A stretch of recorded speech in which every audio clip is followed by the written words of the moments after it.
The greatest system that the world has ever known for the little man to get ahead is the current state of America today. The little man has a better chance. I've been a millionaire twice. I'm so dumb I had to do it 2 times, you know? You got 2 shots. I mean, you got ultimate shots at it. But it's all about me taking responsibility and me making decisions and me understanding that you're going to reap what you sow. So if you put corn seed in the ground, don't be shocked that corn grows. There's technically only one real definition. There's definitions that have agendas. For instance, you hear politicians say that a millionaire is someone who makes $1 million a year. That is not the definition. There's an accounting finance definition for millionaire. It's fairly simple. Assets minus liabilities, what you own minus what you owe. When that equals greater than $1 million, you are by definition a millionaire. It's not a moral construct. It's not a decision of if that's enough or not enough or too much. It's not any of those things. It's a math equation, what you own minus what you owe. That's exactly what occurs. There's somewhere around 13 million millionaires in America today. We completed a couple of years ago in our research department an airtight piece of research, the largest study of millionaires ever done. Over 10,164 of them were surveyed, and we did in-depth discussions with them to find out exactly who they are, demographically who they are, where did their money come from, what are their careers, all those kinds of things. Here's what's interesting. We have proven now statistically, again, with the largest study ever done of millionaires, that 89% of the millionaires in North America today did not become millionaires because of inheritance. As a matter of fact, 79% received absolutely zero inheritance. 5% received a very small inheritance, $5,000 from their grandmother or something like that, not enough to make them a millionaire. And another 5% received substantial money after they were already millionaires. Like a friend of mine, he's got a $1.2 million net worth. His parents passed away after he was already a millionaire, left him $250,000 more, so now he's 1.45. The definition of middle class has completely changed. In 1960, middle class was an 1,100 square foot brick home with 1.2 cars in the driveway. Today, middle class is 2,800 square foot, 2-story with 2.3 cars in the driveway, meaning they've got on average. So we define middle class by what in 1960 we would have called at least upper middle class, maybe lower upper class. And so we've changed our standards of living so high across the board in America that we have the richest poor people in the world. I'm hopeful it comes under control for multiple reasons. I think part of the reason for the inflation is this ridiculous government policy of just printing money like there's no tomorrow and throwing it at everything and paying people to not work. But the other thing that's caused this particular piece of inflation, it's very unusual, and I didn't see it coming, but looking back on it, I kind of feel like I should have seen it coming. Anytime there's an earthquake at sea, following that, there's a tsunami.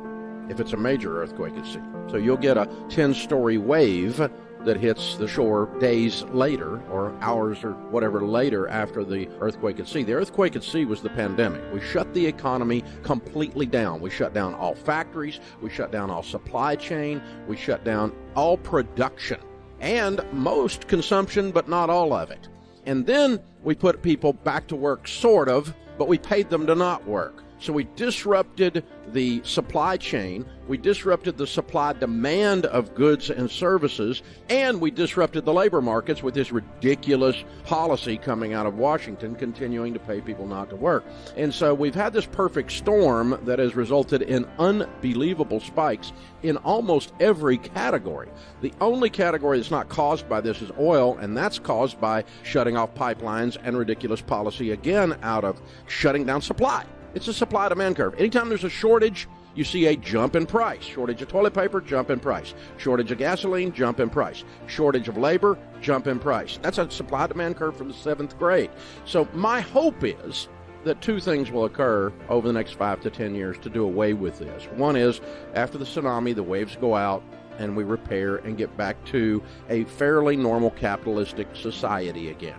And my hope is that we change administrations and quit spending money like a drunken sailor. Right. And so we have to do away with the source of their addiction.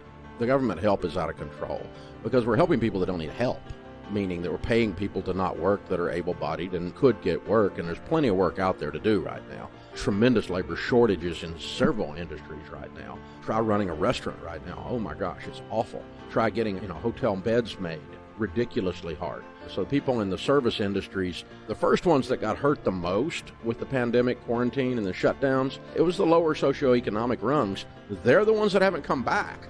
And they're the ones that are holding up, the economy from moving again. And it's all caused by these extended, out-of-control government programs. And it's not being helpful. They're trying to be helpful. Well, that's not helpful to that person 10 years from today to teach them to not work. Anytime you get desperate, right after that, financially, you get stupid. I've done it, and if you start getting desperate and you're freaking out over the spike in inflation, or you're freaking out over all these disturbances in the economy, and you go to some kind of desperate move to get rich quick in some unproven process, that's just not wise. And so I can tell you what I'm personally doing. I'm personally continuing to do what I've done for 30 years. I buy mutual funds and long track record mutual funds in my 401k and outside the 401k, and I buy real estate that I pay cash for. It's very simple, very boring, nothing sexy about it. I don't get to tell my golfing buddies some story that made me look brilliant, but it's resulted in several hundred millions of dollars of net worth, so it's working out okay. It's the baby steps that we have taught for almost 30 years. But what we found out was that now that we've been doing this so long, there's tens of thousands of millionaires that are millionaires because they worked this plan that we taught them 10 years ago, 12 years ago, 18 years ago. And they're coming into our office to do those debt-free screams that we do on the radio. And they're saying, oh, by the way, when I paid off my house the other day, it's worth $450,000. I've got a little over $1 million in my 401k, so I'm worth $1.5 million. I'm a baby steps millionaire. And that's where it comes from. They followed the baby steps. Baby step 1 through 3 is basically get out of debt and build your emergency fund. And 4 is put 15% of your income into retirement. Now, the average household income is $60,000. If you put 15% of $60,000 away from age 30 to age 65, you'll have between $5 and $10 million in your mutual funds. And so if I'm 10x, 5x wrong, which I'm not, you'd still be a millionaire, and that's how ridiculously simple this is. Now, that's not billionaire. You're not going to have 7 Lamborghinis and a private jet. A billionaire is 1,000 million. There's a lot of difference in Elon or, some of the other guys out there that we talk about, the Warren Buffetts of the world. There's a lot of difference in those guys and a millionaire. A millionaire's living in a middle-class house, got 2 cars, got a nice Ford pickup most of the time.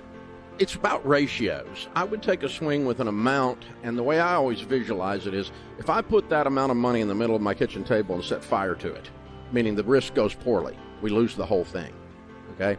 Does it affect my life? Is this a major setback? And if the answer is no, then you can take a swing with that amount of money. And so if you want to invest in Beanie Babies or Bitcoin or gold, or you've got this itch to start a business and you don't know what the flip you're doing, as long as you're not betting the whole farm on it, sliding all the chips forward like James Bond at the poker table going all in, that's the people that lose everything. And then they get this opportunity to start again. And so don't do that. But if you're going to take a risk, for instance, I don't buy single stocks and I don't recommend single stocks, but you can make a lot of money in a single stock. I always tell people that are itching to do that, put no more than 10% of your net worth in there. So if you've got a $2 million net worth and you got $200,000 in single stocks and they all go belly up, you're still okay. You got a $1.8 million net worth. You're going to be all right. You're okay. Everything's fine. But where everybody gets crazy is when their whole thing is based on a ridiculous high-risk premise. Well, here's what's interesting.